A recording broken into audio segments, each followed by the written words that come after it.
Bueno, vamos a ir ahora a la palabra de Dios.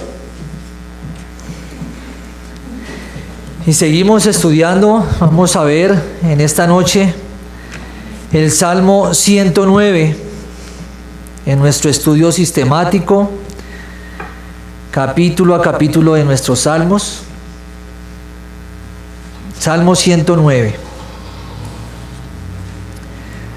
Salmo 109. Cuando lo tengan, me pueden decir amén para comenzarlo a leer. Bien, vamos a leerlo entonces y luego vamos a orar pidiéndole al Señor que nos dé guianza, nos dé luz con su Santo Espíritu en su favor. Y luego comenzaremos a caminar por estos versos preciosos que Dios nos regala en este salmo. Dice la palabra del Señor de la siguiente manera: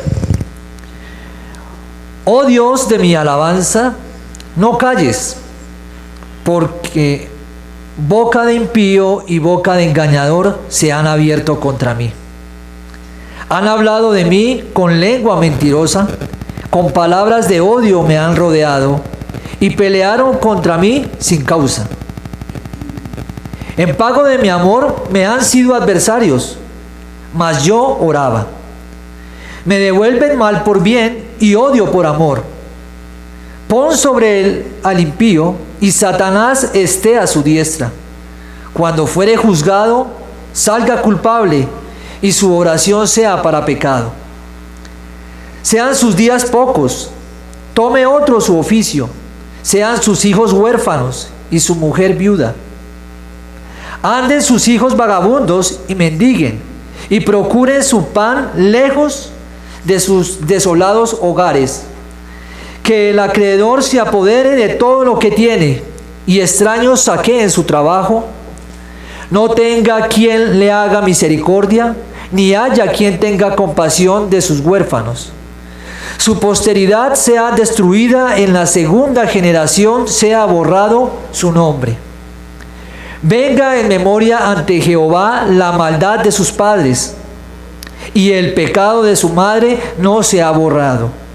Estén siempre delante de Jehová, y el corte de la tierra su memoria, por cuanto no se acordó de hacer misericordia, y persiguió al hombre afligido y menesteroso. Al quebrantado de corazón para darle muerte. Amó la maldición, y ésta le sobrevino. Y no quiso la bendición, y ella se alejó de él. Se vistió de maldición como de sus vestidos, y entró como agua en sus entrañas y como aceite en sus huesos. Séale como vestido con que se cubra, y en lugar de cinto con que se ciña siempre.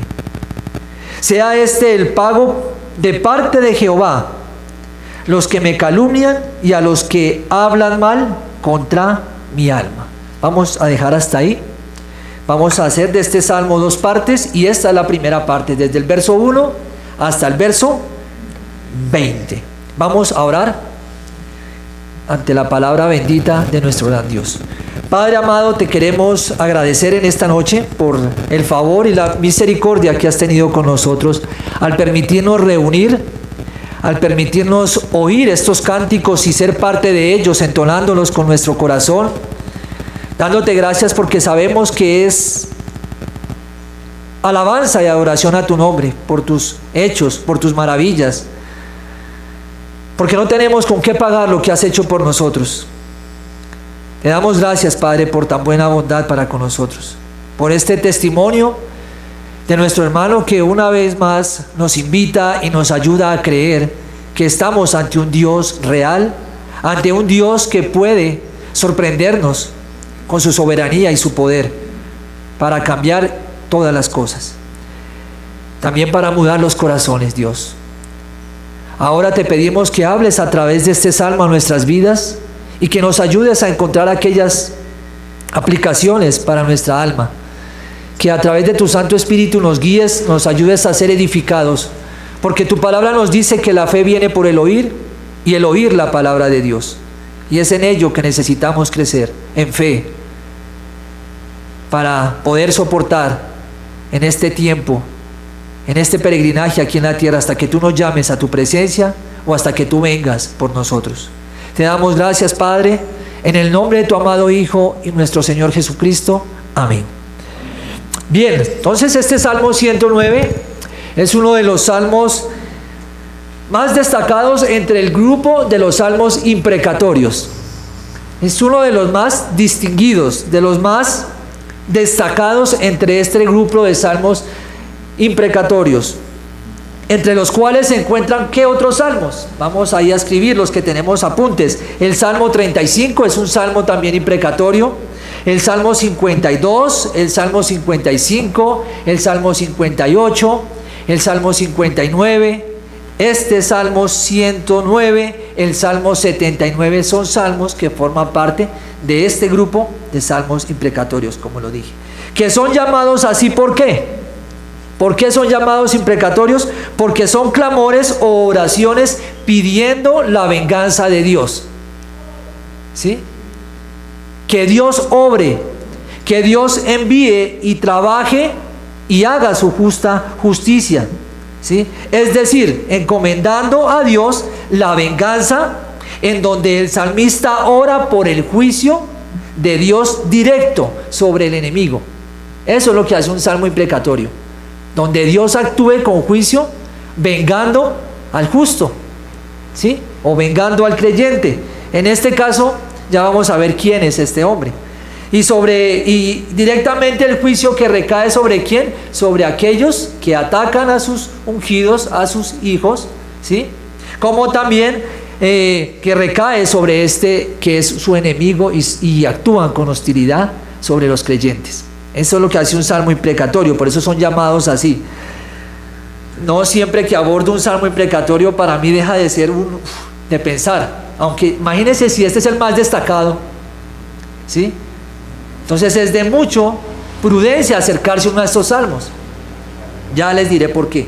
Así que, ¿quién es el autor de este salmo? Según lo vemos aquí, David. Aquí tiene un título, nuestra Biblia, nuestra versión, la que leemos, es Clamor de Venganza, pero el título es Al músico principal salmo de David. Así que el autor es David, aquel hombre del cual se dice en la escritura que tenía un ¿qué? Un corazón conforme al de David. Y uno diría, ¿y un corazón conforme al corazón de Dios orando de esta manera? Porque es lo que hemos estado mirando y estábamos leyendo. Un corazón conforme al corazón de Dios y orando de esta manera. Pero bien, ahí vamos a ver, vamos a ir desarrollando esto. Y algo que podemos apreciar aquí es que David no está actuando impulsado por un corazón cualquiera. ¿Qué está haciendo David con ese corazón, en esa situación? Encomendando la causa a Dios, encomendando la situación que lo está rodeando a Dios. Muy diferente a un corazón cualquiera que ¿qué podría hacer? En sus propias manos hacer la justicia, en sus propias manos vengarse. Y hay situaciones en nuestra vida donde a veces ¿qué es lo que primero aflora? El impulso. No pensamos con una mente cabal ni cuerda en ese momento, sino que simplemente nos dejamos llevar por el furor de la situación y solamente actuamos. Y de repente, si es que volvemos en sí en momentos, en segundos, decimos, ¿y qué he hecho? Pero muchas veces no sucede así. Tiene que pasar días, o tiene que pasar horas, o tienen que pasar semanas para caer en cordura y decir, ¿qué es lo que he hecho? ¿Qué es lo que he dicho? Y aquí vemos, en cambio, para poder entender un corazón conforme al corazón de Dios, una de las tantas que hay para poder entender esto, ¿sí? Es de que este hombre encomendó la causa a Dios. Es lo que vemos aquí. Él no actuó en su coraje. Él no tomó una espada que podía hacerlo y ir a enfrentarse y ir y hacer venganza. ¿Lo había podido hacer? Lo había podido hacer. Era David, tenía autoridad, era el rey, ¿verdad? Tenía por qué y cómo hacerlo. Sino que en cambio, ¿qué hizo? Dejó la venganza a Dios. Mía es la venganza, ¿qué dice la palabra? Yo pagaré. Y en eso se debe refugiar el creyente, en que está ante un Dios que no es movido por nuestras propias emociones como lo hacemos nosotros y comete errores, sino que estamos bajo la cobertura y la protección de un Dios que sabe cómo actuar. que todo lo que hace, lo hace bajo un control y un dominio perfecto, muy diferente a nosotros. Charles Spurgeon dijo lo siguiente de este salmo y me gustó, quise traer estas palabras. Dice de la siguiente manera: estas palabras en este salmo no son por tanto las lubricaciones de un misántropo. Y ahí diríamos, ¿qué es eso de un misántropo? Persona que huye del trato con otras personas o siente gran aversión hacia ellas. Así que estas palabras no vienen de una persona así, ¿sí? Misántropo. Y dice, David no quiso herir, o siente una gran inversión hacia ella. Dice, malicioso o... Vuelvo a leer el texto mejor. Estas palabras en este salmo no son, por tanto, las lubricaciones de un misántropo, persona que huye del trato con otras personas o siente gran aversión hacia ellas. Otras personas hacia ellas, malicioso o las críticas severas de un espíritu vengador y fogoso, quiere decir ardiente. David no quiso herir al hombre que procuraba derramar sangre. Con frecuencia perdonaba a los que trataban indignamente y por tanto estas palabras no se pueden leer en un sentido rencoroso, de desquite, porque esto sería ajeno al carácter del hijo de Isaí. Sí podemos entender, ¿verdad? Así que no lo podemos tomar de esta manera, que viene de un corazón vengativo, de un corazón lleno de resentimiento, de una persona que es apática a las otras, o de una persona que tiene un espíritu vengativo, como lo dije anteriormente, o malicioso. No, porque eso va en contra de lo que hay en el corazón de David. Y tenemos como ejemplo para respaldar este término y estas palabras que usó Spurgeon aquí, lo que nos relata el primer libro de Samuel, en el capítulo 24, donde ¿qué hace David cuando tiene para poder matar a Saúl? Recuerdan que Saúl se mete a una cueva, cubre sus pies, ¿sí? Ahí encontramos un eufemismo. ¿Y qué hace? Solamente rasga una parte de su manto. Pero ¿tuvo la oportunidad David de poderse vengar de Saúl? Sí. Entonces esto respalda, David tenía el poder para sacar su espada y matar a Saúl. Tal vez David tenía aquí el poder para matar y atentar contra lo que nos está narrando aquí el texto. Pero él, ¿qué hace? Encomienda la causa a Dios. Algo que debemos hacer. Y es esto, aunque sea difícil, estas oraciones así de entender, no debemos de dejar de tener en cuenta de que toda la escritura, como dice la segunda carta a Timoteo, capítulo 3:16, es útil para el creyente. Toda la escritura. Y cuando hacemos un estudio sistemático de toda la Biblia, como lo hacemos aquí generalmente, en lo que se destaca la Iglesia Bautista en la Sabana, no podemos pasar por alto, porque estamos haciendo un estudio de capítulo a capítulo, de salmo a salmo. Por eso no vamos a pasar por alto este Salmo 109, que es una oración imprecatoria, y se nos hace necesario detenerlo, leerlo, meditarlo, ¿sí? Y pedirle a Dios por su ayuda para comprenderlo, aunque es un salmo por su contenido difícil de comprender. Muchos eruditos, muchos comentaristas lo dicen, que es un salmo difícil. Así que yo no quiero decir de cierta manera que tengo toda la verdad aquí expuesta, pero es lo que vamos a estar viendo en los salmos, en este salmo es particularmente. Así que es útil. Y entendemos de cierta manera también que en el Nuevo Testamento no se nos llama a orar de esta manera, ¿verdad? En el Nuevo Testamento se nos llama a orar por nuestros enemigos.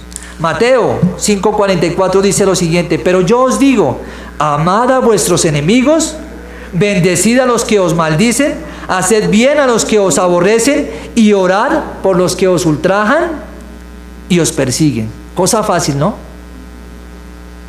Difícil orar, pero es un mandato. ¿Y quién lo está dando? El Señor en el hermoso Sermón del Monte.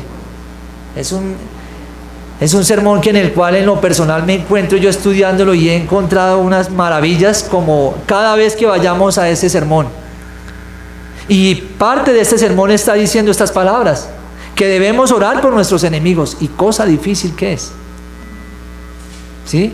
Y cosa más difícil cuando sabemos que hay razón para odiarlos. Hay razón para que nuestro corazón esté resentido hacia ellos. Pero hay mucho más peso y mucha razón más de fondo cuando el Señor dice que debemos orar por ellos. Hay mucho más peso ahí. Y eso debe desarmar nuestros corazones. Pero debemos hacerlo. Así que debemos orar por ellos, pero también no tenemos que dejar a un lado otra cosa. Que en Apocalipsis capítulo 6, versículo 10, se nos demanda y oímos oraciones cuando el Cordero abre los sellos. Y entre una de esos, lo que dice es lo siguiente: y clamaban a gran voz diciendo: ¿hasta cuándo, Señor, santo y verdadero, no juzgas y vengas nuestra sangre en los que moran en la tierra? ¿Qué están pidiendo aquí? Justicia y juicio. Así que por un lado tenemos el orar por nuestros enemigos.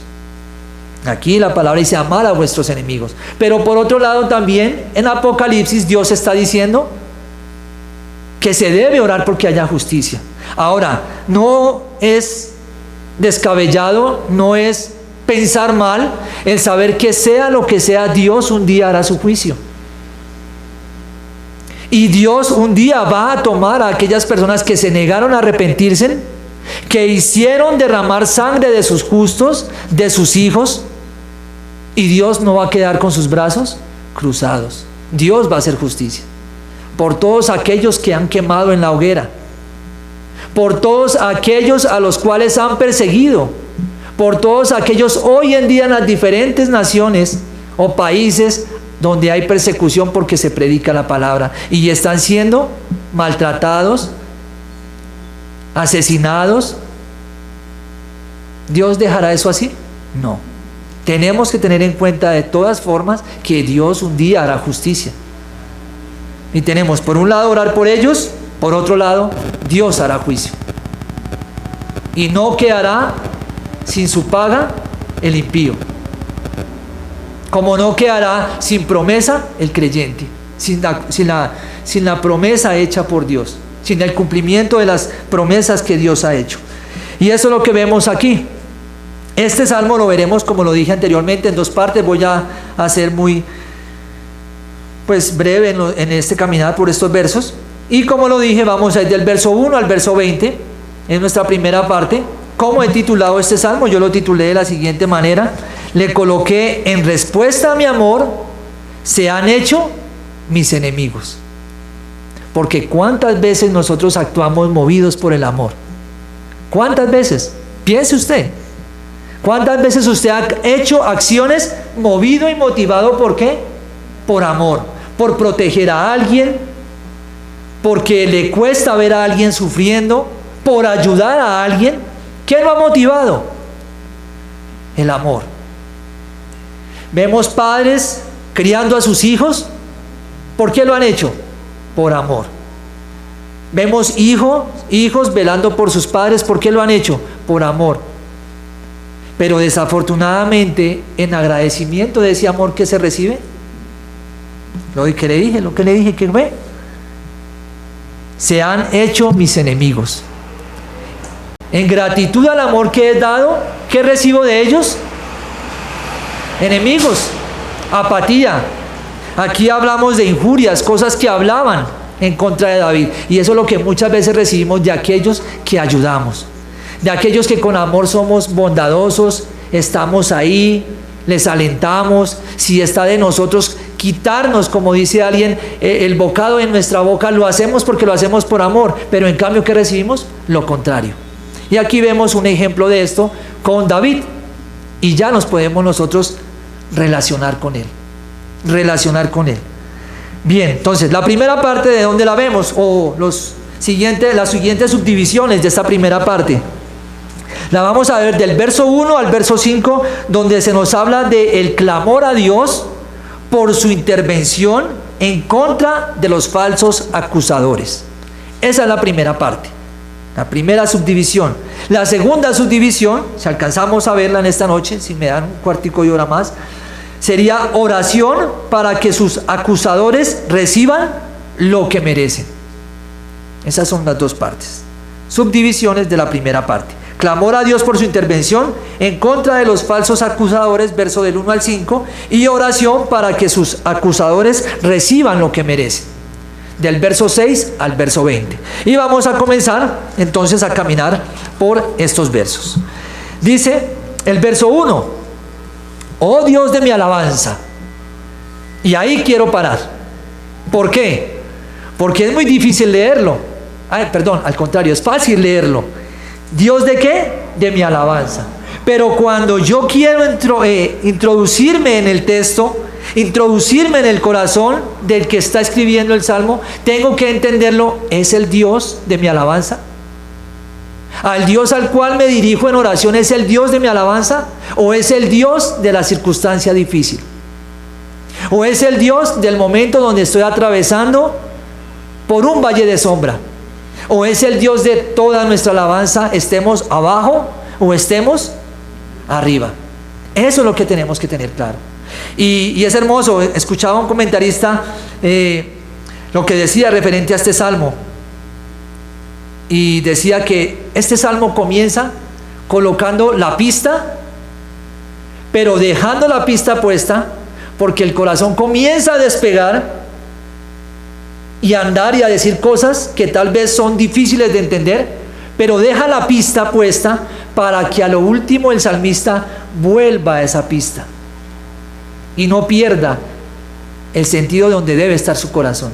Entonces comienza diciendo: oh Dios de mi alabanza, porque a lo último del salmo, después de que su corazón ha divagado en una serie de sentimientos y cosas, necesita volver a tener la pista, el frente, para aterrizar otra vez ahí y no dejar su corazón divagando en determinados sentimientos o en determinados pensamientos que vamos a ver. Entonces me gustaba como lo mostraba de esa manera. Entonces aquí vemos: oh Dios de mi alabanza. La primera implicación para mí, ¿es el Dios de mi alabanza? Y luego continúa: no calles. A ese Dios le está diciendo: no calles, porque boca de impío y boca de engañador se han abierto contra mí. Han hablado de mí con lengua mentirosa. ¿Y no es esto lo que a veces encontramos cuando nos acusan? Es lastimoso, pero es la verdad. Aquí David estaba siendo seguro y estaba confiado y estaba ante Dios, que todo lo ve, todo lo sabe, todo lo conoce. Le está diciendo: soy inocente. Y eso es lo hermoso, y eso es lo placentero de estar en la presencia de Dios, que tenemos tal sinceridad de que no importa quién nos vitupere, no importa quién hable de nosotros, no importa qué digan de nosotros, estamos ante un Dios que todo lo ve, todo lo sabe. ¿Y qué produce eso? El poder ir y decirle a Dios: porque boca de impío, o sea, el que está hablando no te conoce, y el que está hablando es un engañador y tú lo sabes. ¿Quién tiene esa paz para decir eso? Solamente alguien que confía en Dios. Y sí, han abierto contra mí y han hablado de mí con lengua mentirosa. Y sé que muchas veces nos hemos visto así. Muchas veces nos han acusado, muchas veces aún el comedor, la mesa, la sala de muchos hogares se prestan para hablar mal de nosotros. ¿No es verdad? Y nosotros lo ignoramos. Aquí David sí sabe, pero aunque lo ignoremos, tenemos a nuestro Dios de alabanza que lo sabe y lo conoce todo, y nos da paz aún en medio de la situación, aunque aquí David está angustiado para que diga esto. Ahora el verso 3 dice: con palabras de odio me han rodeado y pelearon contra mí sin causa.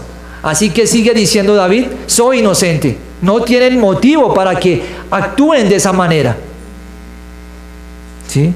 Así que vemos cómo se ha comportado David en cierta manera para que él diga eso, y muchas veces hemos actuado, hemos caminado así, y aún así, que recibimos de aquellas personas, se levantan contra nosotros, hablan engaño, hablan con odio, y uno dice: pero ¿cómo puede hablar con ese odio y cómo puede decir esas mentiras si no es verdad? Pero gracias a Dios tenemos a Él, tenemos a Dios, quien lo sabe todo y lo escudriña todo.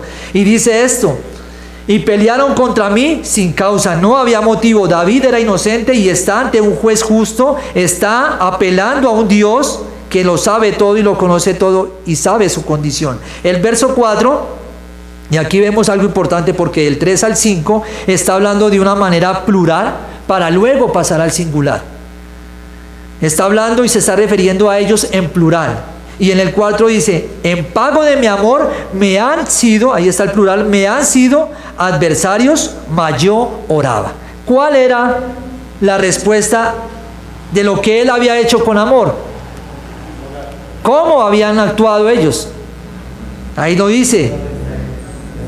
Se habían vuelto sus adversarios. Lo que él había hecho, el pago de su amor, cómo actuó. Tal vez la manera en que los sostuvo, les brindó ayuda, protección, porque David era un rey. Y como rey tenía ejércitos y cuidaba y velaba. No sabemos qué condición, en qué momento, en qué lugar pasa esto. Pero algo que sí sabemos es que David pudo y hizo algo con amor. Pero ¿qué fue lo que recibió? Enemistad. No recibió el pago que debían haberle dado. Así pasa con nosotros. Hacemos tantas cosas de corazón y ¿qué recibimos? Lo contrario. Pero bueno, glorias sean dadas a Dios. En pago de mi amor me han sido adversarios, mas yo oraba. ¿Qué debe hacer el creyente en cualquiera que sea la situación? Orar. Ahí nos dice una vez más y nos muestra el salmista qué debemos hacer en momentos de dificultad, de circunstancia. ¿Dónde ir? No es correr de aquí para allá, no es meterme en una burbuja, no es aislarme e irme lejos a un desierto donde nadie esté. Simplemente es, y está cerca, arrodillarnos y orar. Eso es lo que debe hacer un creyente, cualquiera que sea la situación. Aquí David peligra su vida, y lo único que él dice, mas yo oraba. ¿Qué estamos haciendo? ¿Estamos esperando vengarnos? ¿Estamos esperando actuar? ¿Estamos esperando la oportunidad para decir, mire, ¿sí ve? ¿O estamos esperando la oportunidad para nosotros tomar la justicia por nuestra cuenta y hacer lo que no es debido? ¿O estamos más bien orando? Mas yo oraba. Y ahí podemos y cabe esperar.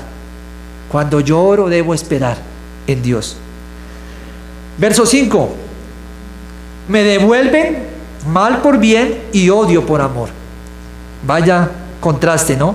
Él hacía las cosas con amor y ¿qué recibía? Odio. Él hacía las cosas por bien, para bien, y ellos actuaban movidos por el mal, para mal. Entonces hasta aquí vemos que acaba el plural para luego comenzar en singular. Y en singular, ¿por qué? Porque tal vez en ese juicio que vamos a ver, donde él está apelando a Dios, está el cabecilla de los que ayudaban a que esa maldad se levantara. O sea, el principal. Y David comienza a interceder, a pedir a Dios, ¿sí? A hablar para que Dios actúe e intervenga en su justicia, pero hablando a una persona en singular, contra uno, que tal vez era el cabecilla de lo que estaba pasando allí. Luego dice el verso 6, pon sobre él al impío, y Satanás esté a su diestra. Este pasaje es, pon sobre él ¿a quién? Al impío. O sea, sobre ese malo coloque uno más malo. Y yo creo que eso es lo peor que le puede pasar a alguien malo, ¿verdad? Mi hermano nos comentaba aquí un testimonio ahora, y si yo le preguntara, ¿usted vio que un malo se tuviera que sujetar a otro malo? Sí. Por el poder. Y entre más maldad, y habrá uno que tiene que ceder. Pues bien, aquí vemos lo que David está diciendo, para poderlo entender así. Pon sobre él al impío, y Satanás esté a su diestra. Imagínense que sobre ese malo haya un consejero como Satanás.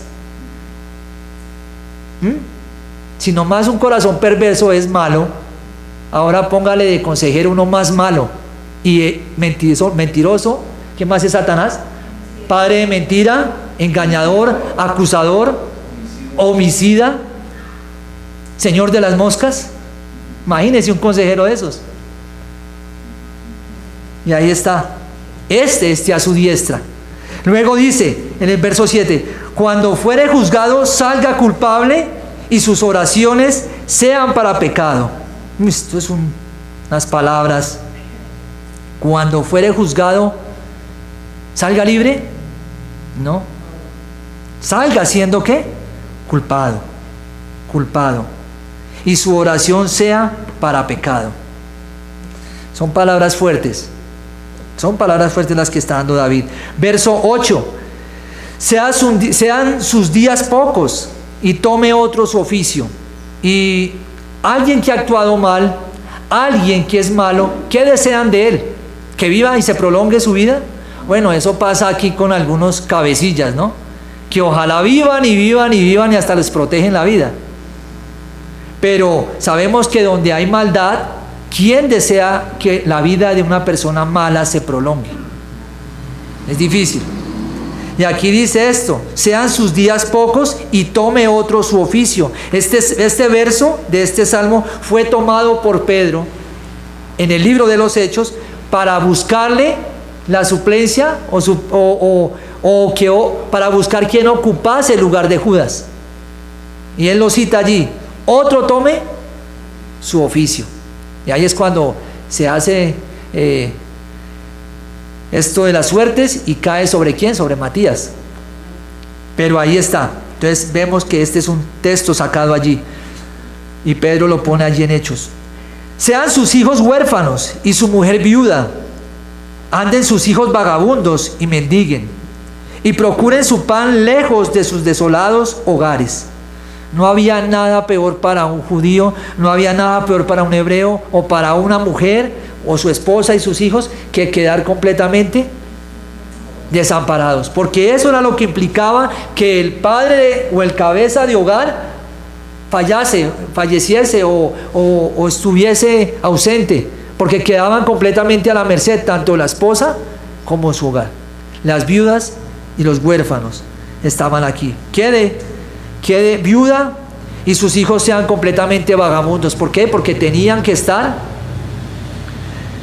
mendigando. Luego dice: procuren su pan de lejos, procuren su pan lejos de sus desolados hogares. Por eso hablaba, ellos tenían que mendigar, y aún muchas veces el buscar su alimento los alejaría del lugar donde ellos eran. Verso 11: que el acreedor se apodere de todo lo que tiene. Así que ¿cómo iba a quedar esa familia? ¿Cuál era lo que decía? Endeudada. Tanto así que habían acreedores. Tal era su endeudamiento que todo lo iba a tomar el acreedor. Iban a quedar sin nada. Y extraños saqueen su trabajo. Eso era lo que estaba pidiendo David. No tenga quien le haga misericordia, ni haya quien tenga compasión de sus huérfanos. Imagínense, que nadie tuviese misericordia de esa persona. Que mucho menos nadie tuviese compasión de sus hijos que habían quedado huérfanos.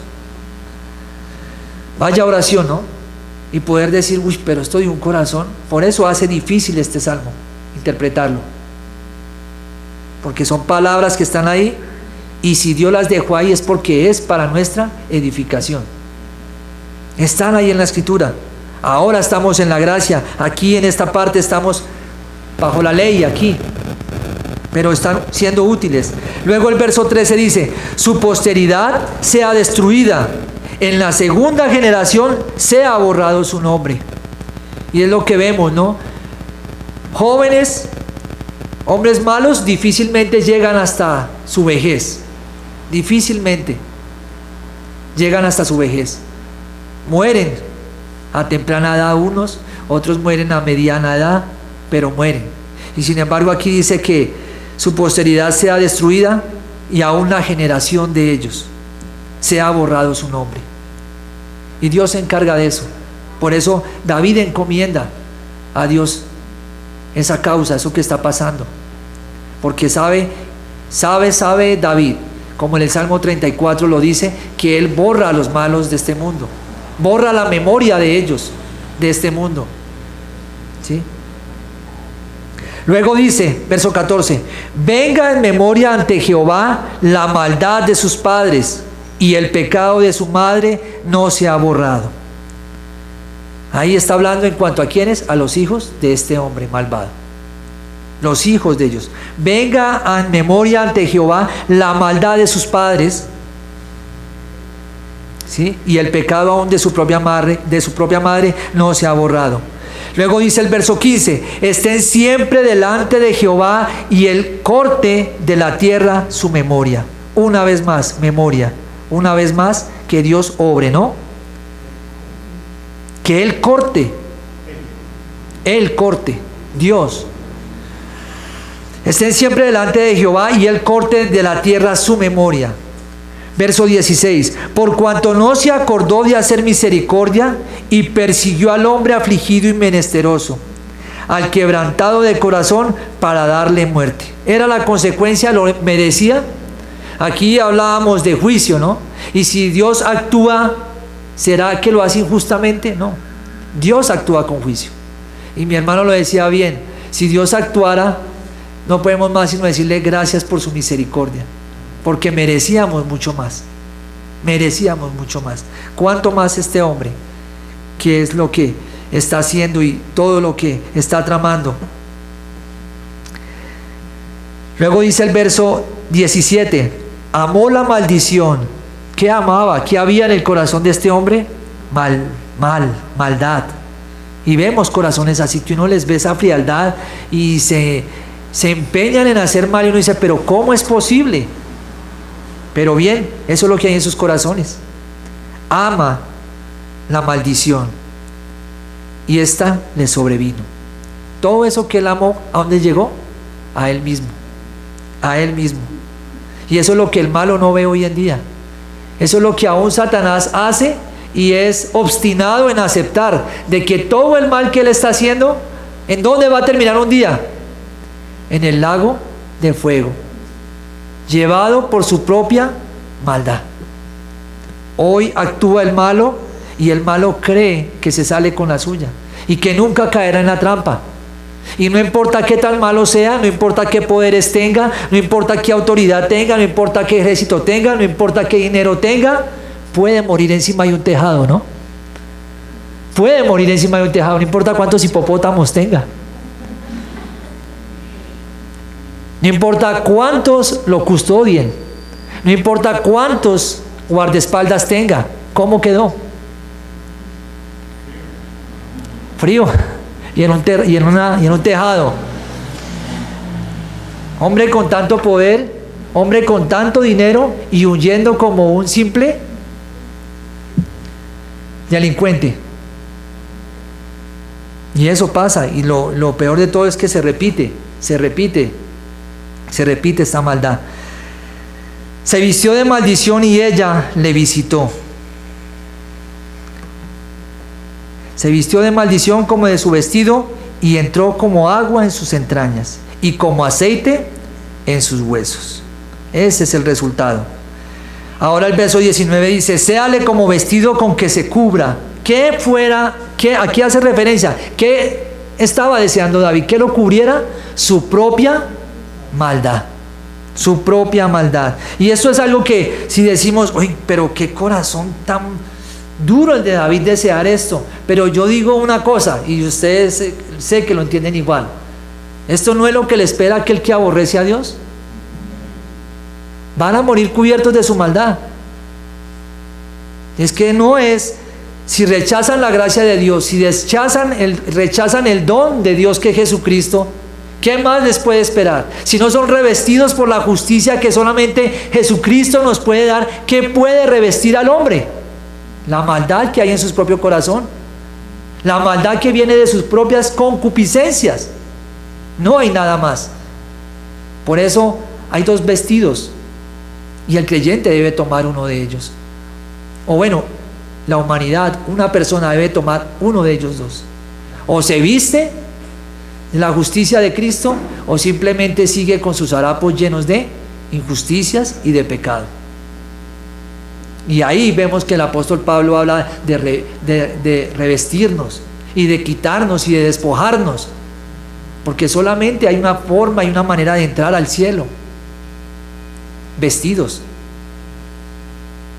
Bien, y ese es el vestido en el cual debemos pensar cada día. Buscamos la mejor prenda para cada día, pero nunca nos detenemos a pensar en lo que verdaderamente va a trascender a la eternidad y de la manera adecuada que debemos vestirnos. Séale como vestido con que se cubra, y en lugar de cinto, con que se ciña siempre. Cinto, cinturón. Eso siempre iba a ceñir su ropa, la maldad. Ese iba a ser su cinturón. ¿Y uno para qué se colocó un cinturón? No era para que se le caigan los pantalones, para sostenerlos. Entonces, ¿qué iba a hacer ese cinto? Sostener la propia maldad que él tenía. En verso 20 y terminamos. Sea este el pago de parte de David. No. Aquí vemos de cierta manera que David mira hacia donde está la pista.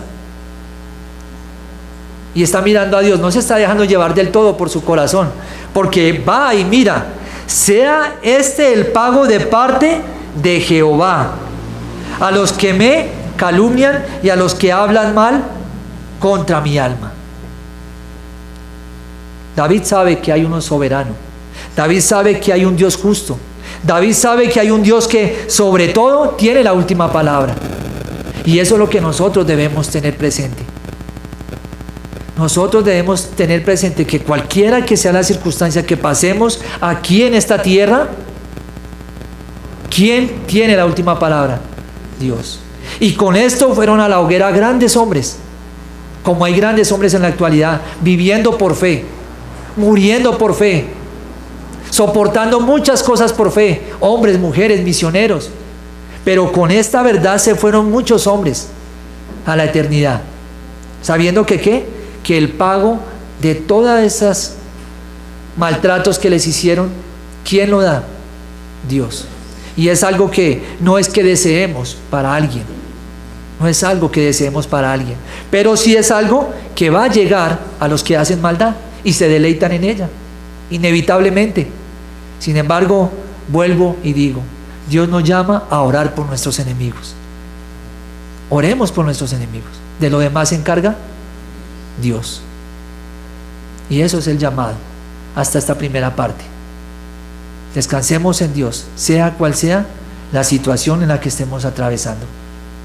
El mismo Dios de David es el mismo Dios de hoy, y es el mismo Dios que proveyó a Cristo para que nosotros fuésemos aceptos ante Él.